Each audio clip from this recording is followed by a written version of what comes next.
সমর্থকরা আমাদের সাথে কি করে, তর্ক করে। আসলে আমার প্রশ্ন একটা জাগে, আমাদের সাথে তর্ক করে আমাদের মতো সমপর্যায়ে আসতে হবে, কারণ আমাদের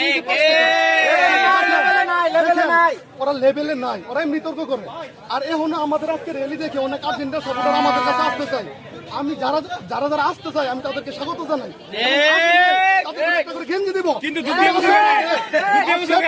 শেরপুর সরকারি কলেজে অবশ্যই ব্রাজিল সাপোর্টার বেশি, এখানে আর্জেন্টিনা কোনো ঠাঁই নাই।